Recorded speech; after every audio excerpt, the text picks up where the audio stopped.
NR துணை serial நெக்கான எபிசோடில் சந்தா கிட்ட வந்து நம்ம சேரன் வந்து பேசிக்கிட்டு இருப்பாரா. அப்போ எனக்கு என்ன மாமாவை வந்து கல்யாணம் பண்ணி வச்சுருவாங்கன்னு சொல்லிட்டு ரொம்ப பயமாக இருக்குது அப்படின்னு சொல்லி சந்தா வந்து புலம்பிக்கிட்டு இருப்பாங்க.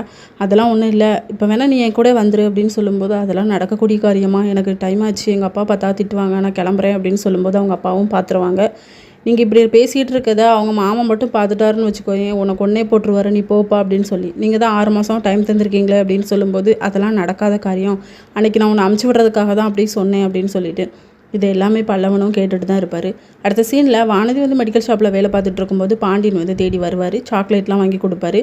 முதல்ல நீ தான் என்னோடய ஷாப்புக்கு வருவ, இப்போ நான் உன்னோட மெடிக்கல் ஷாப்புக்கு வர வேண்டியது இருக்குது, நீ அவ்வளோ பிஸி ஆகிட்ட அப்படின்னு சொல்லிட்டு இருக்கும்போது கிளினிக்கலோட டாக்டரும் வருவாங்க. அவங்க வானதிக்கிட்ட பேசிக்கிட்டு இருக்கும்போது இவர் என்னோடய ஃப்ரெண்டு அப்படின்னு சொல்லி பாண்டியன்கிட்ட சொல்லுவார். ரொம்ப ஹேண்ட்ஸமாக இருக்கார்ல டாக்டர் அப்படின்னு சொன்னோடனே பாண்டியனுக்கு வந்து பொசசிவ் ஆகும். அடுத்த சீனில் நிலா சோழன் 2 பேருமே கிச்சனில் நின்று சமைச்சிட்ருப்பாங்க. நான் சொல்கிற ரொமான்ஸ்லாம் உனக்கு என்றைக்கு தான் புரிய போதும் அப்படின்னு சொல்லிட்டு ரொமான்ஸாக பக்கத்தில் போகலான்னு போகும்போது கரெக்டாக பாண்டியன் வந்துடுவார். பிடிக்கலான்னு வந்தேன்டா அப்படின்னு சொல்லிட்டு. அதுக்கப்புறம் 2 பேருமே பேசிக்கிட்டு இருக்கும்போது நம்ம நிலாவோட அப்பா வந்து உள்ளே வருவாங்க. என்னடா உன் மாமனார் வராரு அப்படின்னு சொல்லிட்டு நிலா கிட்ட வந்து பேசிக்கிட்டு இருப்பாங்க. அப்போ நான் ஸ்நாக்ஸ் வாங்கிட்டு வரேன் அப்படின்னு சொல்லிட்டு பாண்டியன் வந்து அந்த இடத்த விட்டு கிளம்பிடுவார். இதோட இன்னைக்கான எபிசோட் முடியுது.